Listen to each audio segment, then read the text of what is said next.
তুমি বাংলার ধ্রুবতারা, তুমি হৃদয়ের বাতিঘর। আকাশে বাতাসে বজ্র কণ্ঠ, তোমার কণ্ঠস্বর।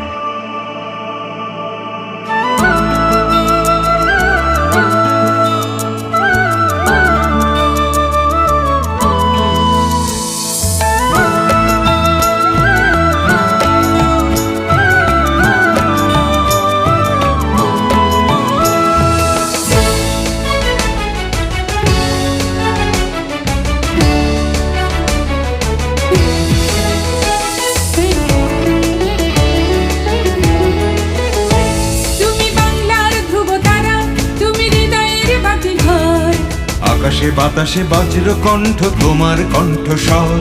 তুমি বাংলার ধ্রুবতারা, তুমি হৃদয়ের বাতিঘর। আকাশে বাতাসে বজ্র কণ্ঠ, তোমার কণ্ঠস্বর। তোমার স্বপ্নে পথ চলে আজ চেতনায় মহিয়ান। মুজিব তোমার অমিত সাহসে জেগে আছে কোটি প্রাণ।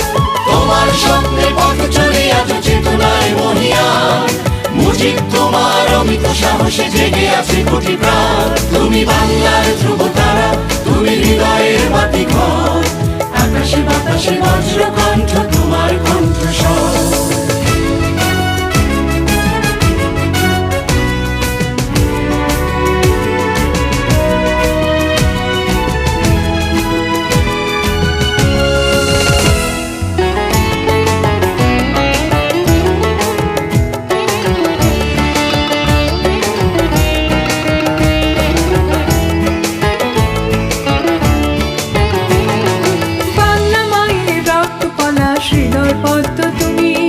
তোমার নামে গর্বিত জাতি আমার জন্মভূমি। বাংলা মায়ের রক্ত পলাশ হৃদয় পদ্ম তুমি। তোমার নামে গর্বিত জাতি আমার জন্মভূমি। তোমার স্বপ্নে পথ চলে আজ চেতনায় মহিয়ান। মুজিব তোমার অমিত সাহসে জেগে আছে কোটি প্রাণ। তোমার স্বপ্নে পথ চলে আজ চেতনায় মহিয়ান। মুজিব তোমার অমিত সাহসে জেগে আছে কোটি প্রাণ। তুমি বাংলার ধ্রুবতারা, তুমি হৃদয়ের বাতিঘর। আকাশে বাতাসে বজ্র কণ্ঠ, তোমার কণ্ঠস্বর।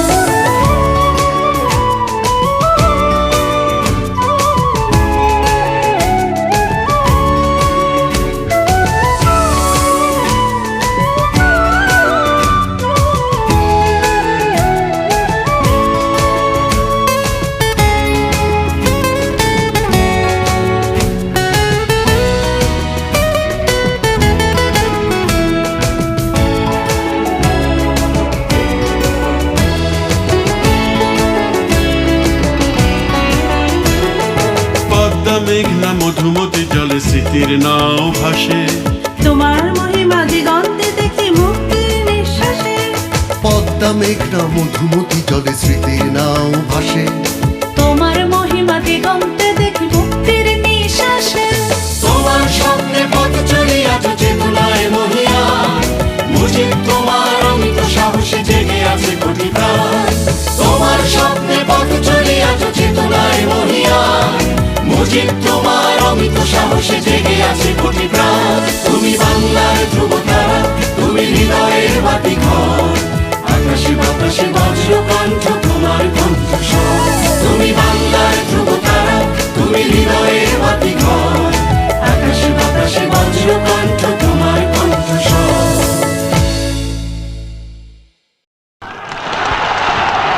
মনে রাখবা, রক্ত যখনই দিয়েছি, রক্ত আরো দেব।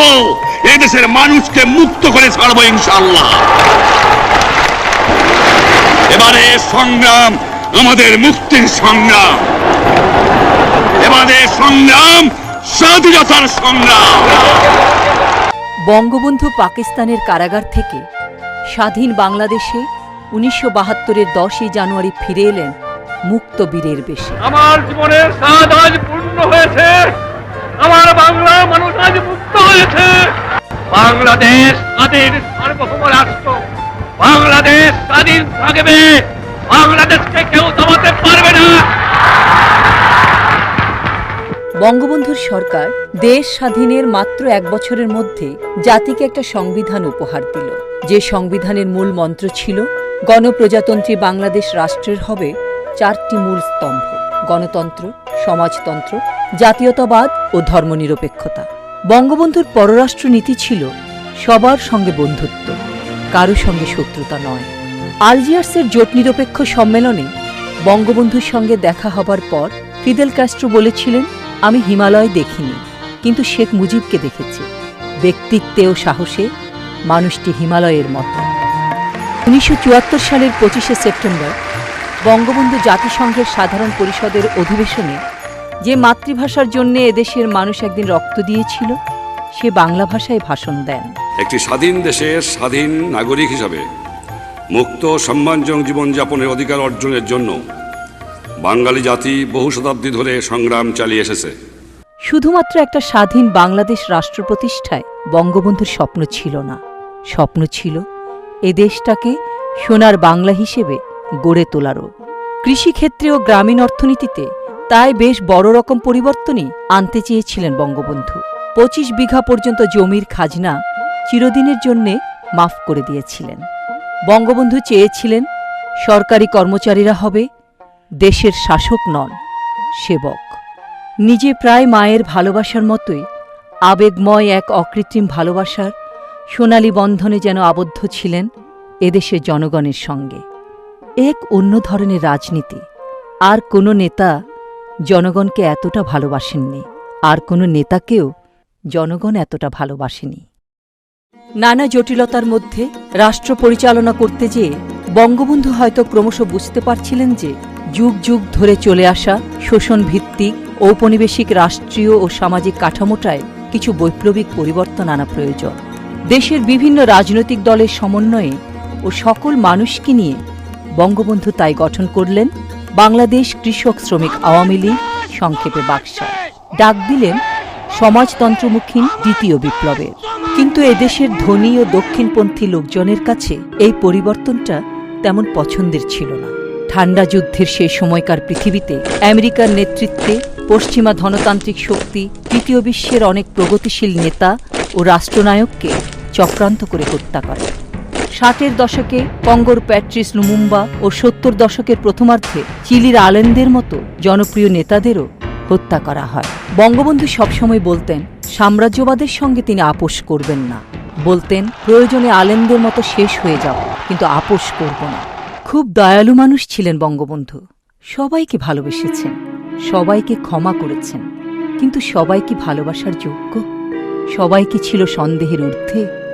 15ই আগস্ট ভোররাতে বাংলাদেশ সেনাবাহিনীর কিছু অফিসার ও বেঙ্গল ল্যান্সারের কিছু সৈন্য দেশি বিদেশি এক সুগভীর চক্রান্তের অংশ হিসেবে বঙ্গবন্ধুর ধানমন্ডির 32 নম্বর রোডের বাড়িতে ঢুকে বঙ্গবন্ধুকে সপরিবারে নৃশংসভাবে হত্যা করল। সে বীভৎস হত্যাকাণ্ডে বঙ্গবন্ধুর পরিবারের আর যারা নিহত হয়েছিলেন তারা হচ্ছেন বঙ্গবন্ধুর জীবন সঙ্গিনী বেগম ফজিলাতুন্নেসা, বঙ্গবন্ধুর 3 ছেলে শেখ কামাল, শেখ জামাল ও শিশু শেখ রাসেল, শেখ কামাল ও শেখ জামালের নববিবাহিতা তরুণী স্ত্রীরা সুলতানা কামাল ও রোজি জামাল এবং বঙ্গবন্ধুর ছোট ভাই শেখ নাসের। ঘাতকেরা বঙ্গবন্ধুর ভগ্নিপতি কৃষিমন্ত্রী আব্দুর রব সেরনিয়াবাদকে সপরিবারে ও বঙ্গবন্ধুর ভাগ্নে যুবনেতা শেখ ফজলুল হক মনিকে সস্ত্রীক হত্যা করে। ইউরোপে থাকার কারণে এই জঘন্য হত্যাকাণ্ড থেকে বেঁচে যান কেবল বঙ্গবন্ধুর জ্যেষ্ঠ কন্যা শেখ হাসিনা ও ছোট মেয়ে শেখ রেহানা। ঘাতকেরা হেলিকপ্টার করে বঙ্গবন্ধুর মৃতদেহ টুঙ্গিপাড়ায় উনার গ্রামের বাড়িতে নিয়ে গিয়ে অত্যন্ত অবহেলার সঙ্গে সমাহিত করে। বঙ্গবন্ধুর পরিবারের সদস্যদের কবর দেয়া হয় বনানী গৌরস্থানে। বাংলাদেশের নতুন প্রেসিডেন্ট হন বঙ্গবন্ধু শেখ মুজিবুর রহমানকে হত্যার অন্যতম চক্রান্তকারী খন্দকার মুশতাক আহমেদ। মুশতাক সরকার বঙ্গবন্ধুর খুনিদের সূর্য সন্তান আখ্যা দেয় এবং ইন্ডেমনিটি নামে এক বিশেষ অর্ডিন্যান্স জারির মাধ্যমে খুনিদের বিচারের পথ রুদ্ধ করে। জেনারেল জিয়াউর রহমানের শাসনামলে 1979 সালে সংবিধানের 5ম সংশোধনী এনে বঙ্গবন্ধুর খুনিদের দায়মুক্তি দিয়ে তাদের বিচারকে সাংবিধানিকভাবে রদ করে দেয়া হয়েছিল। এছাড়া বঙ্গবন্ধু শেখ মুজিবুর রহমানের খুনিদেরকে বিভিন্ন দূতাবাসে উচ্চ পদে চাকরি দেয়া সহ নানাভাবে পুরস্কৃত করা হয়। বঙ্গবন্ধুর কন্যা শেখ হাসিনা ক্ষমতায় আসার পরে এসব খুনিদের বিচার করা হয়েছে, অনেকের ফাঁসি হয়েছে, কেউ কেউ এখনো পলাতক রয়েছে। বঙ্গবন্ধু অনেকবার বলেছেন, আমার নিজের রক্ত দিয়ে এদেশের মানুষের প্রতি আমার ঋণ আমি শোধ করে যাব। এদেশের দুঃখী মানুষদের মঙ্গল করতে যেয়ে উনার প্রতি এদেশের মানুষের ভালোবাসার ঋণকে উনি যেন নিজের রক্ত দিয়েই শোধ করে গেলেন। যতদিন বাংলাদেশ নামে রাষ্ট্রটা রইবে, বঙ্গবন্ধু শেখ মুজিবুর রহমানকে গভীর শ্রদ্ধা ও ভালোবাসার সঙ্গে মনে রাখবে বাংলার কোটি কোটি মানুষ। যিনি ছিলেন মাটির কাছাকাছি এমন একজন রাষ্ট্রনায়ক ও নেতা, যিনি তাদের ভালোবেসেছিলেন এক সুগভীর মমতায়। বাংলা, বাঙালি আর বঙ্গবন্ধু শব্দগুলি আজ তাই একাকার হয়ে গেছে এদেশের মানুষের চেতনায়। আমেরিকায় যেমন আব্রাহাম লিঙ্কন, ভিয়েতনামে হোচিমিন, তুরস্কে কামাল আতাতুর্ক, দক্ষিণ আফ্রিকায় নেলসন ম্যান্ডেলা, ভারতে মহাত্মা গান্ধী, বাংলাদেশে তেমনি সুউচ্চ এক আসনে চিরকাল রয়ে যাবেন টুঙ্গিপাড়ার বজ্রকণ্ঠে কিন্তু কোমল হৃদয়ের এই মানুষটি শেখ মুজিবুর রহমান।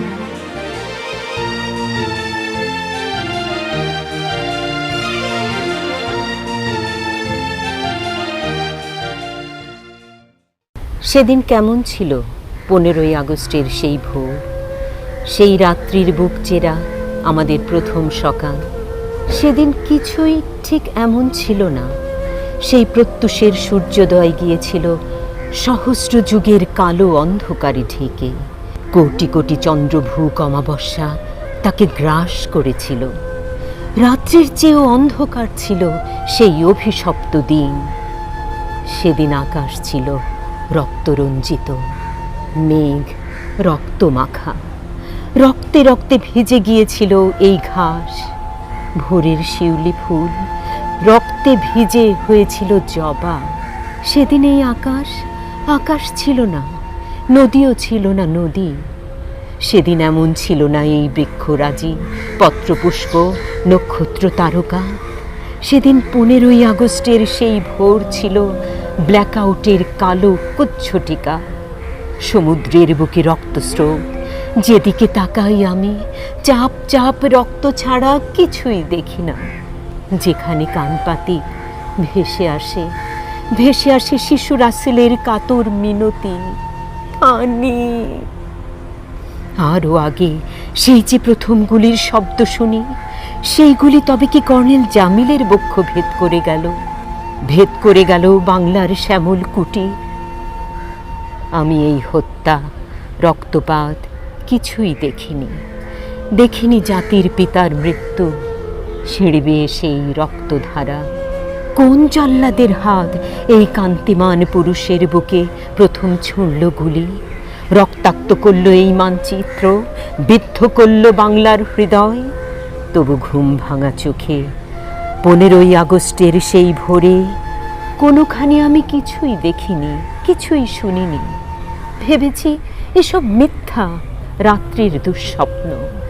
কিন্তু একি যেদিকেই কান পাতি প্রত্যক্ষ শুনতে পাই রাসেল কাতর স্বরে প্রাণ ভিক্ষা চায়। নবপরিণীতা বধূরা ভূমিতে লুটিয়ে পড়ে আর্তনাদ করে। ভোরের পাখিরা সব পাঠ করে এই করুণ মৃত্যুর শোক গাথা। মেঘলোকে ওঠে অনন্ত কান্নার রোল। যেদিকেই চোখ মেলে চাই দেখি সিঁড়িতে লুটিয়ে পড়া শাল প্রাংশু দেহখানি দিয়ে তিনি ঢেকে রেখেছেন আমাদের সমস্ত দুঃখ ও গ্লানি। মৃত্যুর পরও তাঁর স্নেহঙ্কিত হাত আগলে আছে প্রতিটি অনাথ শিশুর দেহ। যেমন ঘুমন্ত মা পরম আদরে হাত দিয়ে আগলে রাখে সন্তানের বুক।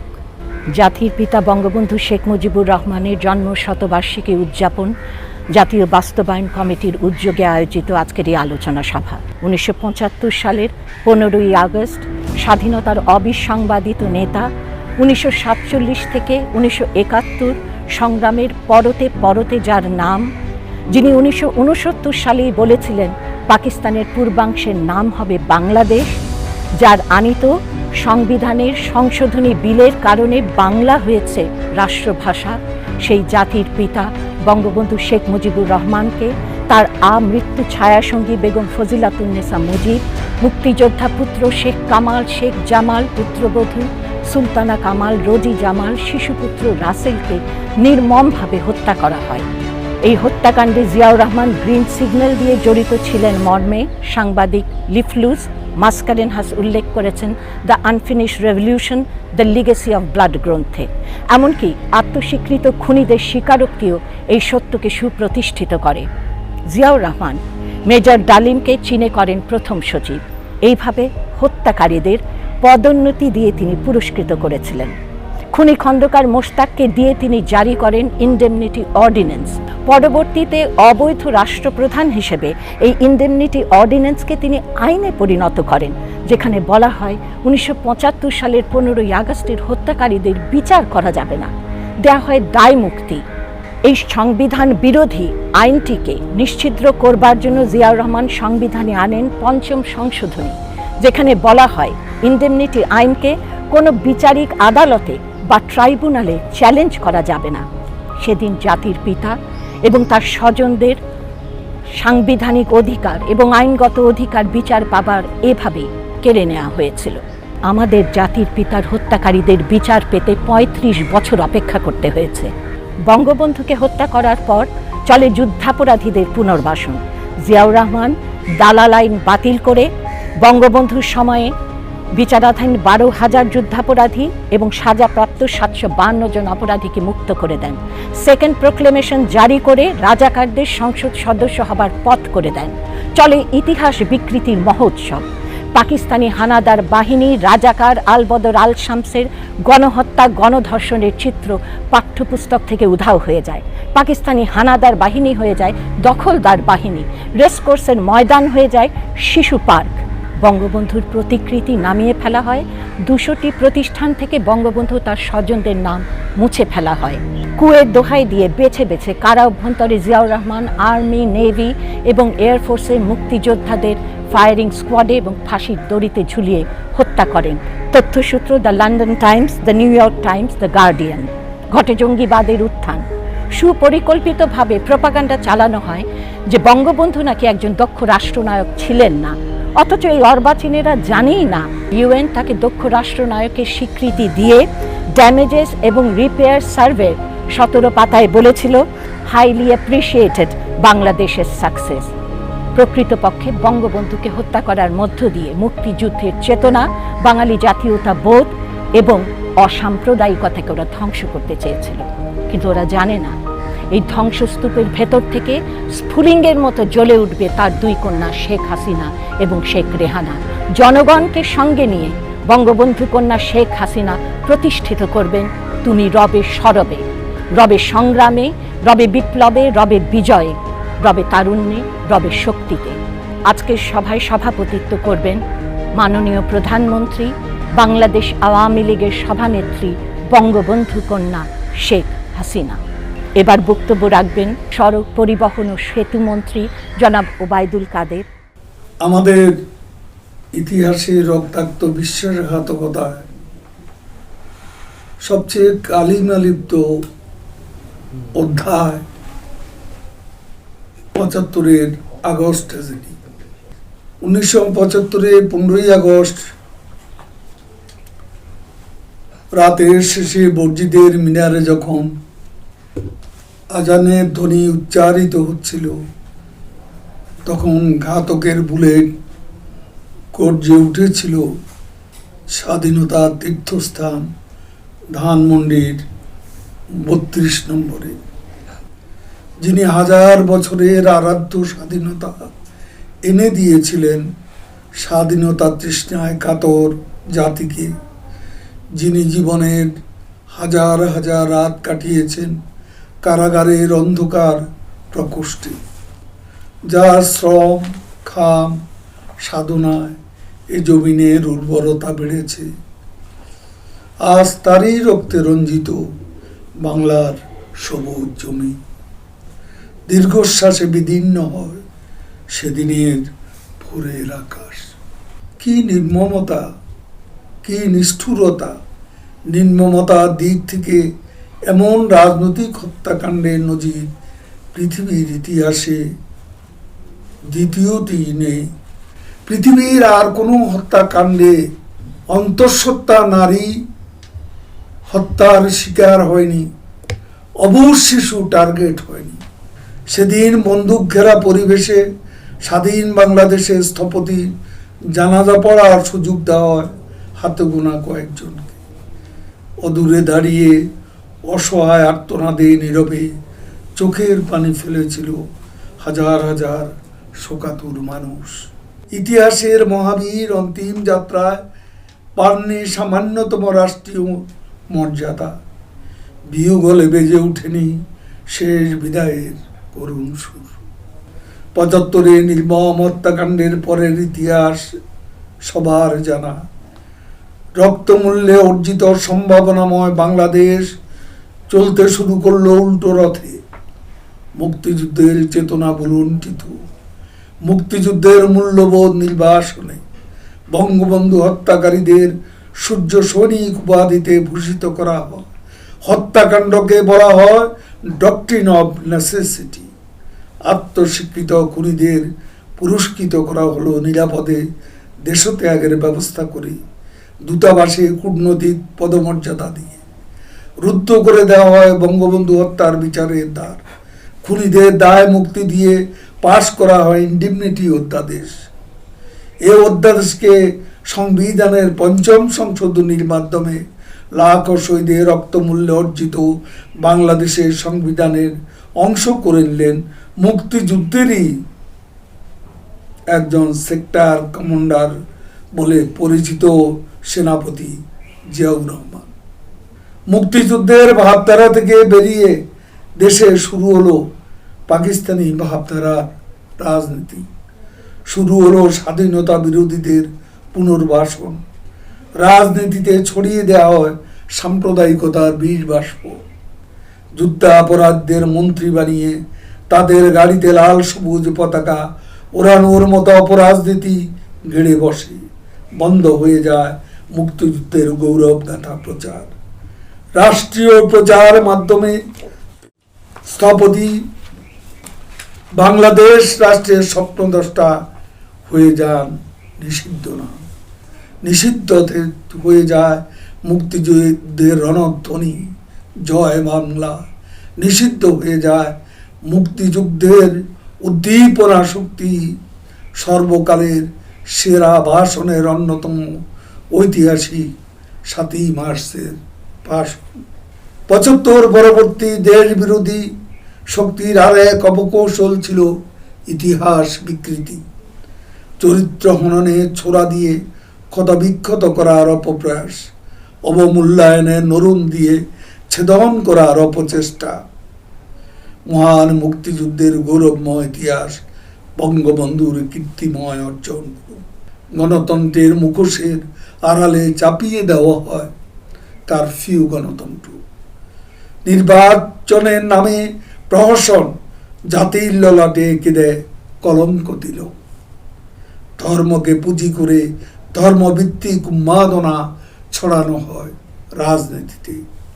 সে কাল রাতে বিদেশে ছিলেন বলে আল্লাহর অশেষ রহমতে বেঁচে যান আমাদের আস্থা ও নির্ভরতার ঠিকানা আশার বাতিঘর আজকের প্রধানমন্ত্রী দেশরত্ন শেখ হাসিনা এবং বঙ্গবন্ধুর আর এক সুযোগ্য কন্যা শেখ রেহানা। ইতিহাসে নানান চড়াই উত্তরায় পেরিয়ে ১৯৮১ সালে মুজিব বিন বাংলা ফিরে আসেন মুজিব কন্যা। সেদিন মুক্তিযুদ্ধের মাধ্যমে অর্জিত বাংলাদেশ বঙ্গবন্ধুর বাংলাদেশ রূপ নেয় আবেগময় বাংলাদেশ। শেখ হাসিনা ধীরে ধীরে হয়ে ওঠে আমাদের আস্থার ঠিকানা, আশার নিউক্লিয়াস, উন্নয়ন অগ্রযাত্রার পুরোদা। সময়ের পরিক্রমা পিতার স্বপ্নের পথরেখা ধরে তাকে ঘিরে আজকের বাংলাদেশ, আজকের সমৃদ্ধ এগিয়ে চলা। তিনি আছেন বলেই ১৫ই আগস্ট হত্যাকাণ্ডের বিচার হয়েছে। বিচার হয়েছে মানবতা বিরোধী ৭১ যুদ্ধাপরাধীদের। তিনি আছেন বলেই সে অপরাধের বিচার হয়েছে, জাতি পাপ মুক্ত হয়েছে, কলঙ্ক মোচন হয়েছে। বঙ্গবন্ধু হত্যার মাধ্যমে দেশকে যে ঘোর অমানিসার আধারে নিয়ে গিয়েছিল প্রতিক্রিয়াশীল চক্র। সে বাংলাদেশ পুনরুদ্ধার করেন বঙ্গবন্ধু কন্যা দেশরত্ন শেখ হাসিনা। আজকের বাংলাদেশ এক অমিত সম্ভাবনার বাংলাদেশ। বন্যা, খরা, প্রাকৃতিক দুর্যোগের বদনাম গুছিয়ে আজকের বাংলাদেশ বিশ্ব অর্থনীতিতে উন্নয়ন ও অগ্রগতির রোল মডেল। আর এই অর্জনের পুরোদা দেশরত্ন শেখ হাসিনা। অর্থনীতি প্রতিটি সূচকে পাকিস্তানকে পেছনে ফেলে এগিয়ে চলছে বাংলাদেশ। পৃথিবীর দিকে দিকে আজ শেখ হাসিনার নেতৃত্বে বাংলাদেশের ঘুরে দাঁড়ানোর গল্প আর গৌরব ও সৌরভ। এদেশের রাজনীতির সততার প্রতীক বঙ্গবন্ধু পরিবার। এ পরিবারকে ধ্বংসের অনেক ষড়যন্ত্র হয়েছে। কেন্দ্রবিন্দু হিসেবে এখনো এই পরিবারকে ঘিরে বাংলাদেশের রাজনীতি উন্নয়ন আবর্তিত হচ্ছে। তৃতীয় প্রজন্মে এসেও বঙ্গবন্ধু পরিবার আজ সমহিমায় উজ্জ্বল। তাদের কর্মে, তাদের কীর্তিতে, তাদের সততা, তাদের সাহসিকতা দেশের সীমানা ছাড়িয়ে আন্তর্জাতিক পরিমণ্ডলে নেতৃত্ব দিচ্ছে নিজ যোগ্যতা, দক্ষতা বঙ্গবন্ধুর বাংলাদেশ। দুর্যোগে এবং সংকটে পরীক্ষিত মানবিক এবং দূরদর্শী নেতৃত্ব দেশরত্ন শেখ হাসিনা। ৭৫ পরবর্তী ধ্বংসাত্মক রাজনীতির বিপরীতে দেশরত্ন শেখ হাসিনা প্রতিষ্ঠা করেছেন উন্নয়ন, অর্জন এবং জনকল্যাণের রাজনীতি। আর এ ঘুরে দাঁড়ানো বাংলাদেশের মূলে রয়েছে বঙ্গবন্ধুর নেতৃত্বে অর্জিত স্বাধীনতা এবং মুক্তিযুদ্ধের অবিনাশী চেতনা। এই ঘুরে দাঁড়ানোর পেছনে রয়েছে এক স্বপ্নবান নেতৃত্বের অসীম সাহসিকতা আর জনমানুষের প্রতি হিমালয় সম ভালোবাসা।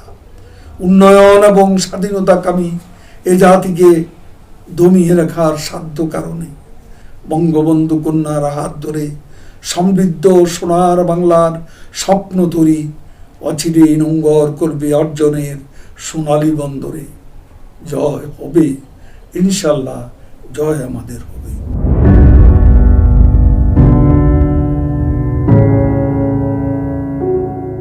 সংগ্রাম ও বেদনার স্মৃতিবাহী ধানমন্ডির ৩২ নম্বর বাসভবন থেকে ব্যক্তিগত স্মৃতিচারণ করবেন আজকের এই আলোচনায় শেখ ফজলে শামস পরশ। বক্তব্য রাখবেন অধ্যাপক আব্দুল মান্নান। বিশ্বের ইতিহাসে রাজনৈতিক হত্যাকাণ্ড বা সন্ত্রাসের মাধ্যমে সরকার উৎখাতের ইতিহাস নতুন কোনো বিষয় নয়, কিন্তু একটি দেশের জন্মদাতা যিনি জাতির পিতা হিসেবে পরিচিত, তাকে সপরিবারে তারই বিশ্বস্ত কিছু মানুষ এক গভীর ষড়যন্ত্রের মাধ্যমে হত্যা করার ইতিহাস বিরল। এই বিরল ইতিহাসটির সৃষ্টি হয়েছিল এই দেশের কিছু ঘাতক 1975 সালের 15ই আগস্ট। তারা জাতির পিতা বঙ্গবন্ধু শেখ মুজিবুর রহমানকে সপরিবারে নৃশংসভাবে হত্যা করেছিল। ঘটনাচক্রে বেঁচে গিয়েছিলেন বিদেশে অবস্থানরত তারই দুই কন্যা শেখ হাসিনা ও শেখ রেহানা। একটি স্বাধীন দেশের জন্মদাতাকে হত্যা করা মানেই সেই দেশটিকে হত্যা করা, সেই দেশের ইতিহাসকে হত্যা করা, যা 75-এর ঘাতকরা সেদিন চেষ্টা করেছিল। প্রায় 47 বছর পর বলতে হয়, যেহেতু সেদিন বঙ্গবন্ধুর একটি আদর্শ ও অনুভূতির নাম ছিল, সেহেতু ঘাতকরা তাদের সেই লক্ষ্যে পূরণ করতে পারেনি। কারণ আদর্শ অনুভূতিকে কখনো হত্যা করা যায় না।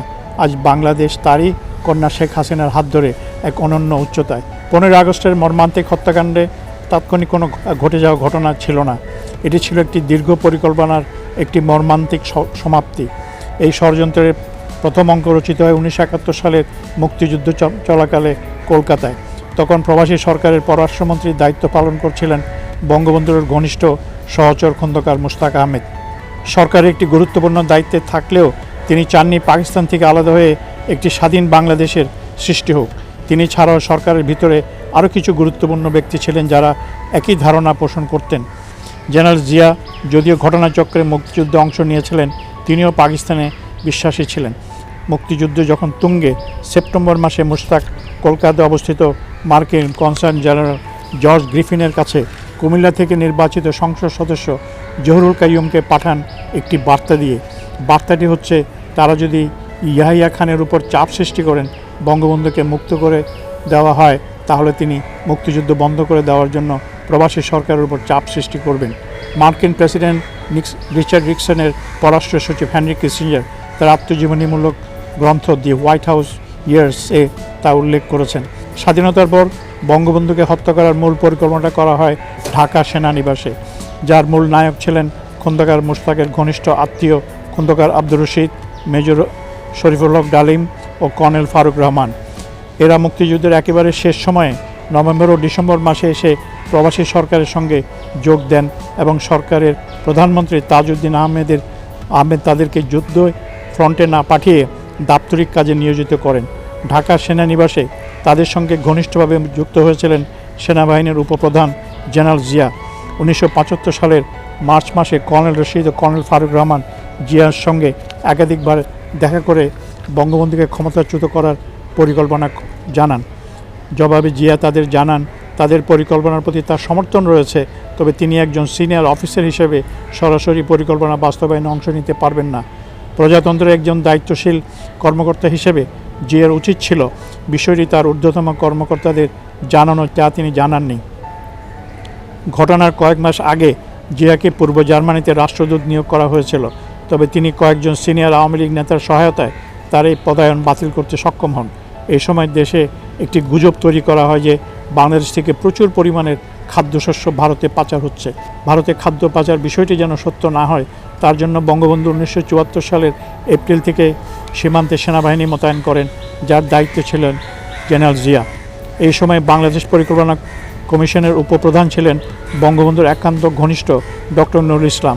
ডক্টর ইসলাম তার making of a nation Bangladesh গ্রন্থে লিখেছেন 1974 সালের জুলাই মাসে জিয়া একদিন তার অফিসে এসে অভিযোগ করেন যে বাংলাদেশ থেকে প্রচুর পরিমাণের খাদ্যশস্য ভারতে চলে যাচ্ছে।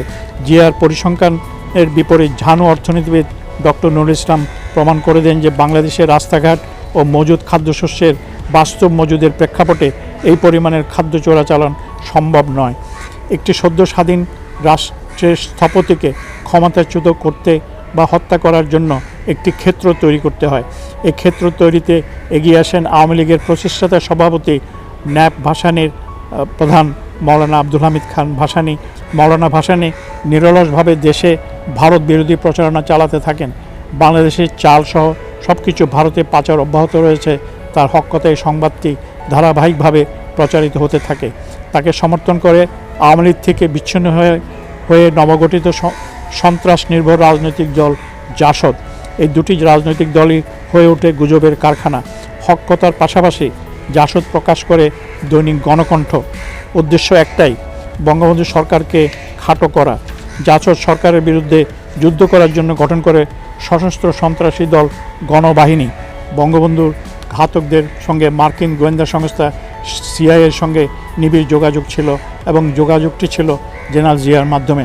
ডক্টর নুরুল ইসলাম পরিকল্পনা কমিশন ছেড়ে একটি গবেষণা বৃত্তি নিয়ে 1974 সালের শেষের দিকে বিদেশে যাওয়ার প্রস্তুতি নিচ্ছিলেন। ডক্টর ইসলাম তার গ্রন্থে লিখেছেন, কোট, একদিন জিয়া গোপনে আমার সঙ্গে দেখা করতে আসেন, আনকোট। জিয়া ডক্টর ইসলামকে বোঝানোর চেষ্টা করেন তিনি যেন বিদেশে না যান। জিয়া বলেন, কোট, নিকট ভবিষ্যতে দেশে অর্থনীতি অবস্থা এমন থাকবে না, আনকোট। ইঙ্গিত তার ডক্টর ইসলামের কাছে খুব স্বচ্ছ মনে হয়নি। মার্কিন সাংবাদিক লরেন্স লিফশুলস বাংলাদেশের একটি পরিচিত নাম। তার তথ্যবহুল বই বাংলাদেশের লিগেসি অফ ব্লাড এই দেশে বহুল পঠিত।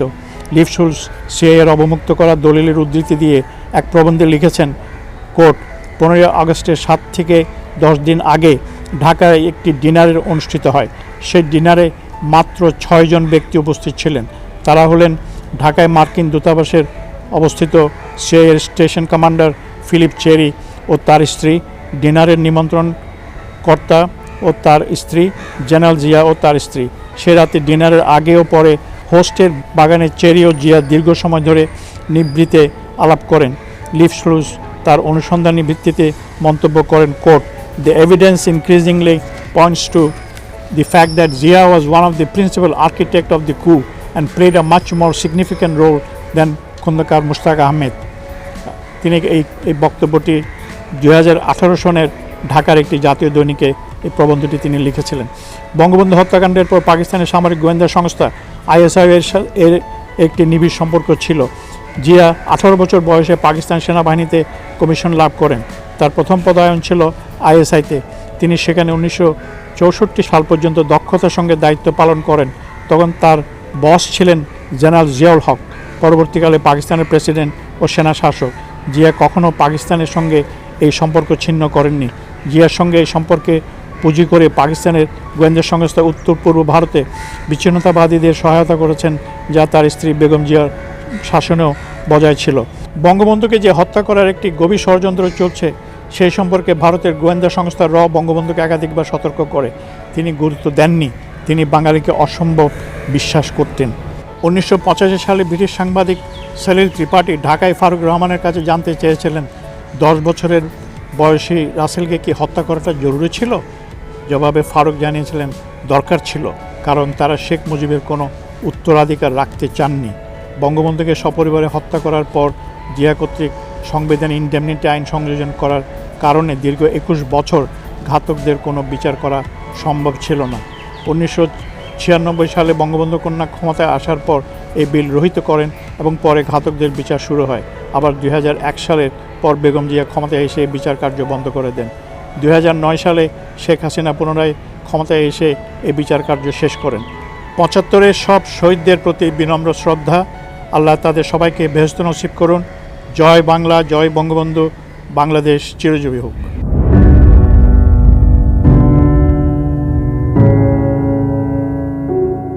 15ই আগস্ট 1975।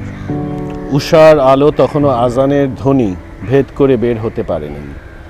সেই কাকডাকা অন্ধকারে গুলির আওয়াজ আর জানালা কাঁচ ভাঙার শব্দে আমাদের ঘুম ভাঙে। আমার বয়স তখন 5, আমার ভাই তাপসের বয়স 3। সিঁড়ির ঘরে কান্নাকাটির কলরব। ভীত বিভ্রান্ত আমি তাপসের হাত ধরে ধীরে ধীরে সিঁড়িঘরে যেয়ে দেখি বাবা মা ওলট পালট অবস্থায় রক্তের পুকুরে শুয়ে রয়েছে। দাদি দেয়ালে কপাল ঠুকছে আর প্রলাপ বলছেন। মার পা দুটি বাবার বুকের উপরে রাখা, সেই দুঃস্বপ্নময় দৃশ্য আমি আজও ভুলতে পারিনি। সেলিম কাকা চাচি মাকে পানি খাওয়াচ্ছেন, মা ব্যথায় কাতরাচ্ছে। সেলিম কাকাকে বললেন, কোট, সেলিম ভাই আমাকে বাঁচাও, আমার 2টি ছেলে আছে, আনকোট। চাচির দিকে হাত বাড়িয়ে বললেন, কোট, ফাতু আমার পরশ তাপসকে দেখো, আনকোট। এরপর আবার গোলাগুলি বাড়তে থাকে। কারা যেন গুলি করতে করতে সিঁড়ি দিয়ে আবার আসছিল। চাচি তাড়াতাড়ি আমাদের 2 ভাইকে ড্রেসিং রুমের মাটিতে শুইয়ে দিলেন। জানালার কাঁচ ভেঙে গুলি বাথরুমের ড্রেসিং রুমেও আছড়ে পড়ছিল। এরপর আর বাবা মার সাথে আমাদের দেখা হয় নাই। শুনেছি সেলিম কাকা আর মারুফ কাকা বাবা মাকে হাসপাতালে নিয়ে যায়। সব কিছু ঠান্ডা হয়ে যাওয়ার পর আমরা 2 ভাই, চাচি, দাদি আর রেখা ফুফু এক কাপড়ে বাসা থেকে বের হয়ে যায়। তখনও বুঝি নাই যে ওটাই নিজেদের বাসা থেকে আমাদের শেষ প্রস্থান। আর কখনো ও বাসায় ফেরত আসতে পারবো না। আমাদের বাসাটা ছিল ধানমন্ডি 13 নম্বর রোডে একটা কানাগলির রাস্তায়। বাসা থেকে বের হয়ে পাশেই ছিল একটা বিদেশি রাষ্ট্রদূত ভবন। আমরা সেখানেই আশ্রয় নিই।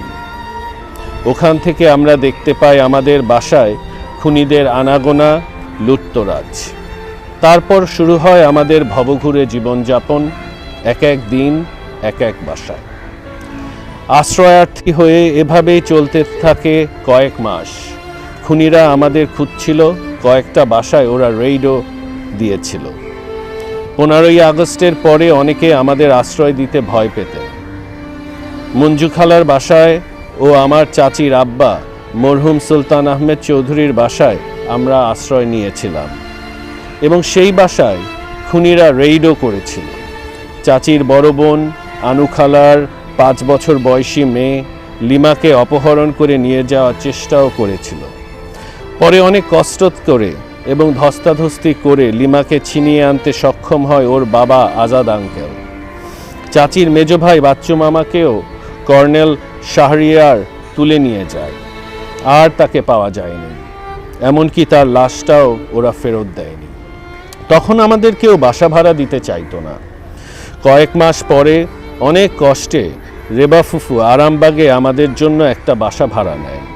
ওই বাসায় আমরা 3 মাস থাকি। একদিন ওই বাসায় খেলতে গিয়ে একটা দুর্ঘটনায় আমার মাথা ফেটে যায়।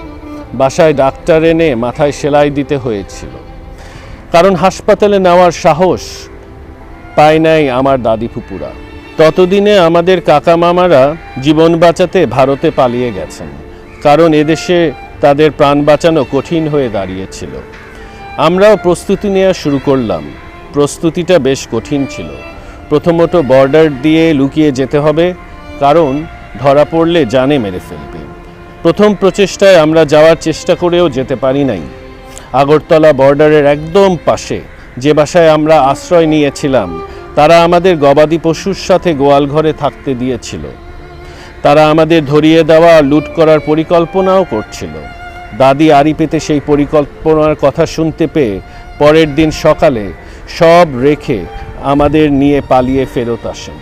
দ্বিতীয় প্রচেষ্টায় মেহেরপুর দিয়ে আমরা বর্ডার পাড়ি দেওয়ার চেষ্টা করি। সব ধরনের যানবাহনই চলতে হয়েছিল বর্ডার অতিক্রম করতে, গরুর গাড়ি, নৌকা ইত্যাদি। সে পথ আর শেষ হয় না। সকল কষ্ট সহ্য করেছিলাম শুধু ভেবে যে ওপারে পৌঁছালে বাবা মাকে পাওয়া যাবে। তখনও আমরা জানি না যে বাবা মা নেই। আমাদের বলা হয়েছিল বাবা মা আহত অবস্থায় চিকিৎসার জন্য বিদেশে আছে। ওপারে পৌঁছলে কাকালা আমাদের বাবা মার কাছে নিয়ে যাবে। এমনকি ছোট্ট তাপসও আমাকে সান্ত্বনা দিচ্ছিল, বলছিল, কোট পরেশ দাদা আরেকটু কষ্ট করো, ওপারে গেলেই সেলিম কাকা, মারুফ কাকা আমাদের বাবা মার কাছে নিয়ে যাবে। ওটাই ছিল আমার আর তাপসের শেষ ভরসা, একমাত্র আশার আলো। ঠিক বর্ডারের কাছেই আমরা একটা চরের মধ্যে আশ্রয় নিলাম। চারিদিকে ঘন অন্ধকার রাত আর থই থই পানি। আমরা অনেক ভয় পেয়েছিলাম। জায়গাটা ছিল অত্যন্ত দুর্গম। এক পর্যায়ে ইঙ্গিত এলো যে এখন ফাঁকা আছে, আমাদের দৌড় দিতে হবে। তাপসকে কোলে নিয়ে আমরা রাতের অন্ধকারে দৌড় দিলাম। কোমর পর্যন্ত পানি অতিক্রম করে আমরা বিএসএফ বর্ডারে পৌঁছালাম। বিএসএফ বর্ডারের একটা অফিসে আমাদের বসানো হলো।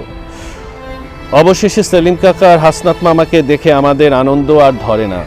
আমরা যেন আকাশের চাঁদ হাতে পেয়েছি।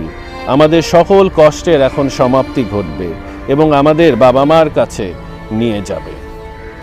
আমরা খুশিতে আত্মহারা। অপরদিকে সেলিম কাকা আর হাসনাত মামা আমাদের বুকে জড়িয়ে ভীষণ কান্না করছিলেন।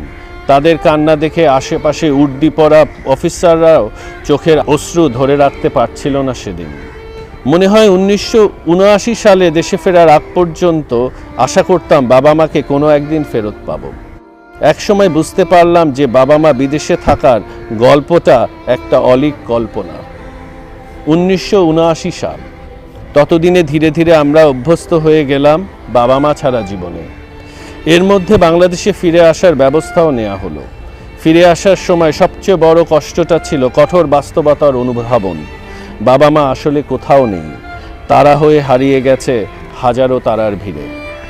এই বাস্তবতায় মন মানতে না চাইলেও আমাদের কোনো কিছু করার ছিল না। কাকে কি বলবো, সবাই তো আপন শোকে আবদ্ধ। দেশে ফিরে আসার পরও আমাদের থাকার কোনো জায়গা ছিল না। আমার বড় ফুফুর বাসায় আশ্রয় নিলাম। প্রায় 6 মাস ছিলাম। কাকারা দেশে ফেরার পর চাচি আমাদের স্কুলে ভর্তি করার চেষ্টা করলো। স্কুলে ভর্তির ব্যাপারেও অনেক বাধা বিপত্তি দেখা দিল। অনেক স্কুল আমাদের নিতে চাইল না। প্রথমে আমাদের পুরনো স্কুল উদয়নে ভর্তি করা হলো, কিন্তু ওই স্কুলে আমরা বেশি দিন পড়তে পারলাম না। যখন জানা গেল প্রেসিডেন্ট জিয়াউর রহমান ওই স্কুলকে পৃষ্ঠপোষকতা করছেন, ওই স্কুলের প্রিন্সিপাল মিসেস হোসেনের সাথে তার যোগাযোগের কথাও শোনা গেল, তখন দাদি চাচিরা আর সাহস পেল না আমাদেরকে ওই স্কুলে রাখার। দেশে ফিরে এসেও আমাদের জীবনটা স্বাভাবিক ছিল না। আমাদের বাসার ঠিক সামনে লালমাটিয়া স্কুলের বিশাল খেলার মাঠ। ওখানে বিকাল হলে পাড়ার ছেলেরা খেলাধুলা করত, কিন্তু আমাদের খেলতে দেওয়া হতো না। 3 তলার বারান্দা থেকে শুধু দেখতাম। দাদি খুব আতঙ্কিত থাকতো, ভয় পেত আমাদেরকে ধরে নিয়ে মেরে ফেলবে। আমাদের অর্থনৈতিক সংকট তখন তুঙ্গে। বাংলার বাণী পত্রিকার অফিস তৎকালীন জিয়া সরকার বন্ধ করে দিয়েছে। আইনি লড়াই করে পত্রিকা অফিস খোলানো হলো। পত্রিকা অফিস খোলার পরেও বিভিন্ন উপায়ে আমাদের হয়রানি করা হতো। একাধিকবার রাতে বাসায় এসে সেলিম কাকাকে তুলে নিয়ে জিজ্ঞাসাবাদ করেছে। বিভিন্ন সময় পত্রপত্রিকা বন্ধ করে দিত এবং বন্ধ করার হুমকি দিত। মাননীয় প্রধানমন্ত্রী জননেত্রী শেখ হাসিনা 1981 সালে যেদিন দেশে ফিরে আসলেন, সমগ্র পরিবারের জন্য দিনটি ছিল অত্যাধিক কষ্টের। উনি কিভাবে এই সীমাহীন শোক সহ্য করবেন সেটা চিন্তা করে দাদিসহ সকলেই দিশেহারা। ওই দিন কারোরই কান্নার বাঁধ মানে না। অজস্র বৃষ্টি হচ্ছিল সেদিন, সমগ্র গগন যেন তার শোকে একাকার হয়ে অশ্রু ঝরাচ্ছিল। উনি এসে দলকে সুসংগঠিত করার এবং গণতন্ত্র পুনরুদ্ধার করার এবং 15ই আগস্টের হত্যাকাণ্ডের বিচার করার সংগ্রামে নামলেন। শুধু মাননীয় প্রধানমন্ত্রী জননেত্রী শেখ হাসিনার দৃঢ়তা আর সততার জন্য এই বিচার সম্ভব হয়েছে আজ। বিচারের পথটা এতই কঠিন ছিল যে মনোবলটা ধরে রাখতে পারাটা একটা বড় বাধা ছিল। এরপর আবার প্রতি পদে পদে জীবনের হুমকি। এভাবেই চলেছে বঙ্গবন্ধু কন্যার সংগ্রামী জীবন। পুরে পুরে খাঁটি হয়েছেন আমাদের প্রধানমন্ত্রী বঙ্গবন্ধু কন্যা জননেত্রী শেখ হাসিনা। তার জীবনের সংগ্রাম ও স্বজন হারানোর অভিজ্ঞতা তাকে শুধু একজন ত্যাগী জননেত্রী হিসাবে পরিণত করে নাই, বিশ্বের একজন অন্যতম সফল রাষ্ট্রনায়ক হিসাবে তিনি স্বীকৃতি লাভ করেছেন। আল্লাহ তাকে দীর্ঘায়ু দান করুক। সবাইকে ধন্যবাদ। জয় বাংলা, জয় বঙ্গবন্ধু।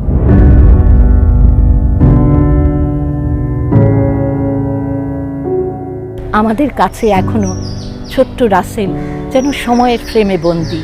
সে তার ছোট্ট সাইকেলটিতে করে ধুলোমাখা পায়ে ঘরময় ঘুরে বেড়ায়, যেন সেই কাবুলিওয়ালার বেলুচিস্তানের ছোট্ট মেয়েটির মতো, যার বয়স আর বাড়ে না। তারপরও আমরা ভাবি, যদি শেখ রাসেল বেঁচে থাকতো, সে কি দেখতে তার মার মতো হতো কিংবা তার বাবার মতো হতো? সে কি তর্জনী উঁচিয়ে তার বাবার মতো বক্তৃতা করতো? তার কি বড় সুন্দর একটা সংসার হতো? কত প্রশ্ন, কত জিজ্ঞাসা, কত ছবি, কিন্তু সব নিরুত্তর। হাসিনা আর ডটার্স টেল এই ডকু ড্রামায় আমরা দেখেছি স্নেহ কাতর, ভালোবাসার কাঙাল, স্বজনহারা দুই কন্যাকে। মাননীয় প্রধানমন্ত্রী বঙ্গবন্ধু কন্যা শেখ হাসিনা সেখানে বলেছিলেন, এখনো কোনো কাজ করতে গেলে মনে হয় বাবা কি এই কাজটা করা পছন্দ করতেন, মা কি পছন্দ করতেন? বঙ্গবন্ধু কন্যা শেখ রেহানা বলেছিলেন, আহা, বাবার কাছে যদি একটা চিঠি লিখতে পারতাম, মার কাছে যদি একটা চিঠি লিখতে পারতাম। আর আমরাও ভাবি রবীন্দ্রনাথ ঠাকুরের ভাষায়, কেন মেঘ আসে হৃদয় ও আকাশে, তোমারে দেখিতে দেয় না। এবার বক্তব্য রাখবেন মাননীয় প্রধানমন্ত্রী, বাংলাদেশ আওয়ামী লীগের সভানেত্রী, বঙ্গবন্ধু কন্যা শেখ হাসিনা। বিসমিল্লাহির রহমানির রহিম। জাতির পিতা বঙ্গবন্ধু শেখ মুজিবুর রহমানের জন্মশতবার্ষিকী উদযাপন জাতীয় কমিটি ও জাতীয় বাস্তবায়ন কমিটির সদস্যবৃন্দ, আলোচকবৃন্দ, সহকর্মীবৃন্দ, সুধীজন এবং প্রিয় দেশবাসী, আসসালামু আলাইকুম।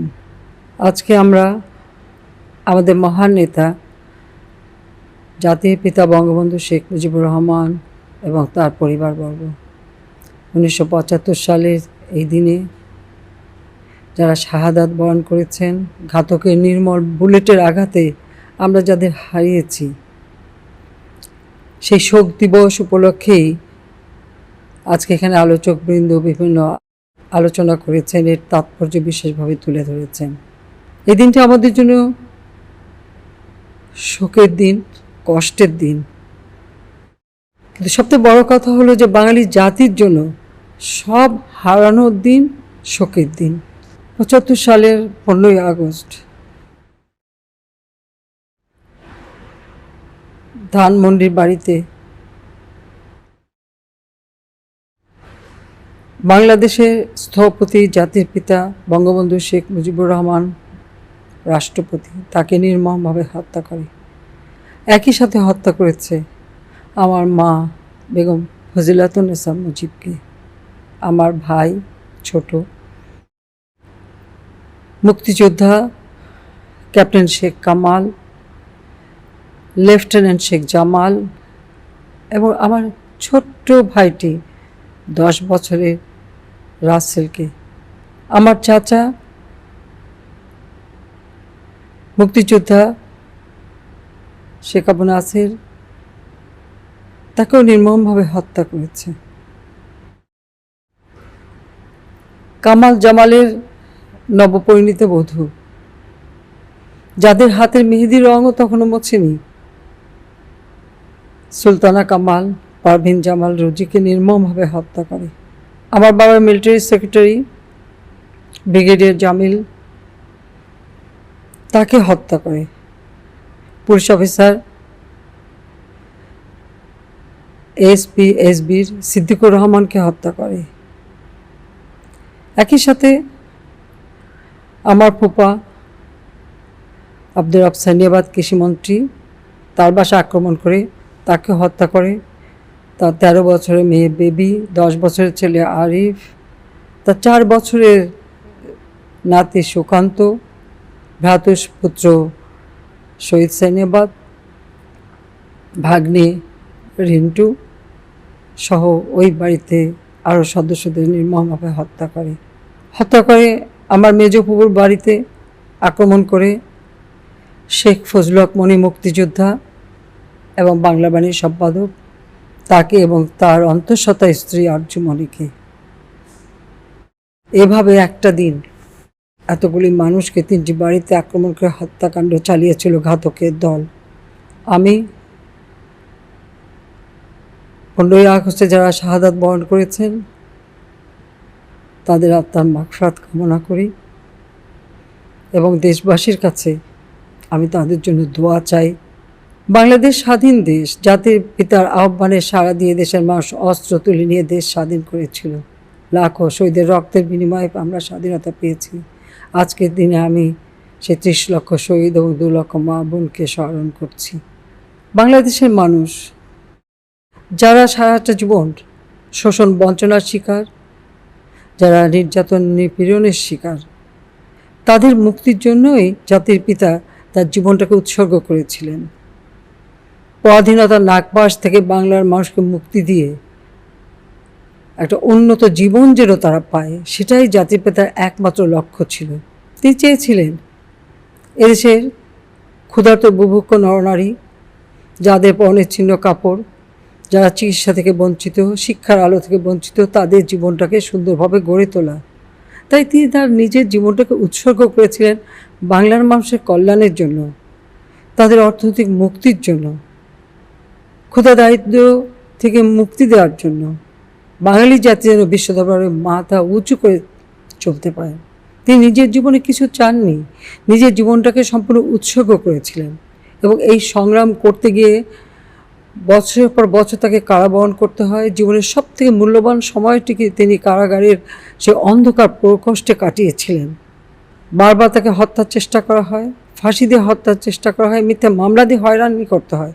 কিন্তু সেই মিথ্যা মামলা দিয়ে তাকে যে হয়রানি করা হয়েছে বা তাকে যে এতবার হত্যার চেষ্টা করা হয়েছে, তিনি কিন্তু তার আদর্শ থেকে এতটুকু বিচ্যুত হননি। বাংলার মানুষের মুক্তি অর্জনের জন্য তিনি সংগ্রাম করে গেছেন এবং তারই ডাকে সাড়া দিয়ে এই বাঙালি স্বাধীনতা পেয়েছে আত্মপরিচয়, পেয়েছে মর্যাদা, পেয়েছে একটি ভূখণ্ড, একটি দেশ, একটা যুদ্ধবিধ্বস্ত দেশ তিনি গড়ে তুলছিলেন।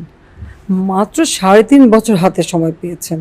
এই এত স্বল্প সময়ের মধ্যে একটা বিধ্বস্ত দেশকে যেমন গড়ে তোলা, পাশাপাশি অর্থনৈতিক মুক্তির জন্য কাজ করা, তিনি সেটা খুব সফলভাবে করে বাংলাদেশকে স্বল্পোন্নত দেশে উন্নীত করেছিলেন। এবং অর্থনৈতিক মুক্তির জন্য জাতীয় ঐক্যের ডাক দিয়ে তিনি যে কর্মসূচি হাতে নিয়েছিলেন, সেটা যদি বাস্তবায়ন করে যেতে পারতেন, তাহলে বাংলার মানুষ তার গণতান্ত্রিক অধিকার, অর্থনৈতিক মুক্তি অর্জন করতে পারত, ক্ষুধা দারিদ্র্য থেকে উন্নত জীবন পেতে পারত। কিন্তু ঘাতকের দল সেটা হতে দেয়নি। যারা স্বাধীনতা চায়নি, যারা বাঙালির বিজয় চায়নি, তারাই নির্মমভাবে তাকে হত্যা করে এবং কিছু লোক তো বেইমানিও করে, মুনাফিকি করে। এটাই হচ্ছে আমাদের জন্য সবথেকে দুর্ভাগ্যের। আমি আমার ছোটো বোন বিদেশে ছিলাম, বেঁচে গিয়েছিলাম, কিন্তু দেশে আসার অধিকারও হারিয়েছিলাম, আমাদের আসতে দেয়নি। পরবাসে জীবন কাটাতে হয়েছিল রিফিউজি হিসেবে, নিজেদের পরিচয়ও পরিবর্তন করে। 81 সালে বাংলাদেশে ফিরে আসার সুযোগ পেয়েছিলাম। ছোট ছোট ছেলে মেয়েকে রেহানার কাছে রেখে আমি চলে আসি বাংলাদেশে। আসি একটাই লক্ষ্য নিয়ে, যে আদর্শের জন্য আমার বাবা সংগ্রাম করে গেছেন, যে দেশের মানুষের মুক্তির জন্য তিনি রক্ত দিয়ে গেছেন আমার মা, আমার ভাইয়েরা লাখো শহীদ রক্ত দিয়েছে। সেই দেশের মানুষের ভাগ্য পরিবর্তন করাটাই আমার একমাত্র লক্ষ্য ছিল। দীর্ঘ 21 বছর পর সংগ্রাম করে যখন সরকার গঠন করতে সুযোগ পেলাম, তারপর থেকে বাংলাদেশের উন্নয়নে আমি জাতির পিতার আদর্শই অনুসরণ করেছি। যে বাংলাদেশকে জাতির পিতা স্বল্পোন্নত দেশ হিসেবে রেখে গিয়েছিলেন, আজকে বাংলাদেশ উন্নয়নশীল দেশ হিসেবে স্বীকৃতি পেয়েছে। মাথাপিছু আয় $2,227 উন্নীত হয়েছে। অর্থনৈতিক উন্নয়নের ক্ষেত্রে বাংলাদেশ আজকে বিশ্বে একটা মর্যাদা পেয়েছে। দারিদ্র্যের হার আমরা হ্রাস করতে সক্ষম হয়েছি, যেখানে 45 ভাগ ছিল সেখানে আমরা 20 ভাগে নামিয়ে এনেছি। মানুষের গড় আয়ু আজকে 72 বছরে উন্নীত হয়েছে। আজকে আমাদের লক্ষ্য হচ্ছে এদেশে একটি মানুষও দারিদ্র্যের কষাঘাতে জর্জরিত থাকবে না, একটি মানুষও ভূমিহীন থাকবে না, যেটা জাতির পিতা গুচ্ছ গ্রাম নির্মাণের মাধ্যমে ভূমিহীন মানুষের জন্য খাস জমি বিতরণ করে ঘর তৈরি করে দেওয়ার কর্মসূচি নিয়েছিলেন। আমরা তার জন্মশতবার্ষিকীতে এই সিদ্ধান্ত নিয়েছি, বাংলাদেশে একটি মানুষও গৃহহারা থাকবে না। আমরা সেইভাবে গৃহ নির্মাণ করে দিচ্ছি। ঘরহারা মানুষের চিকিৎসা সেবা মানুষের দোরগোড়ায় পৌঁছে দিয়েছি। শিক্ষার আলো আজকে ঘরে ঘরে পৌঁছে গেছে। প্রায় 74% মানুষ এখন সাক্ষরতা অর্জন করতে সক্ষম হয়েছে। বাংলাদেশ আজকে সারা বিশ্বের কাছে উন্নয়নের বিস্ময়। জাতির পিতার এই আত্মত্যাগ কখনো বৃথা যেতে পারে না। তিনি এদেশের মানুষের জন্য রক্ত দিয়ে গেছেন, রক্ত ঋণে আমাদের আবদ্ধ করে গেছেন। আমাদের একটাই লক্ষ্য, তার এই রক্তের ঋণ আমাদের শোধ করতে হবে। বাংলাদেশকে জাতির পিতা ক্ষুধা দারিদ্র্যমুক্ত উন্নত সমৃদ্ধ সোনার বাংলা হিসেবে গড়ে তুলতে হবে। আর সেই প্রতিজ্ঞা নিয়ে, সেই আদর্শ নিয়েই আমাদের পথ চলা। আমি সব হারিয়েছি, আমি জানি হারানোর বেদনা খুব কষ্টকর। সেই কষ্ট সহ্য করে একটা লক্ষ্য নিয়েই কাজ করে যাচ্ছি। সেই শোককে শক্তিতে পরিণত করে এদেশের মানুষের ভাগ্য পরিবর্তন করাই লক্ষ্য। ইনশাআল্লাহ এই বাংলাদেশ জাতির পিতার স্বপ্নের ক্ষুধা দারিদ্র্যমুক্ত উন্নত সমৃদ্ধ সোনার বাংলাদেশ হিসেবে আমরা গড়ে তুলব। যে দেশের স্বপ্ন আমার বাবা জাতির পিতা বঙ্গবন্ধু শেখ মুজিবুর রহমান দেখেছিলেন, সেই স্বপ্ন ইনশাআল্লাহ বাস্তবায়িত হবে। আপনাদের সবাইকে ধন্যবাদ। 15ই আগস্টে যারা শাহাদাত বরণ করেছে তাদের প্রতি আবারও আত্মার মাগফিরাত কামনা করি এবং দেশবাসীর কাছে দোয়া চাই। সবাই দোয়া করবেন। জয় বাংলা, জয় বঙ্গবন্ধু, বাংলাদেশ চিরজীবী হোক।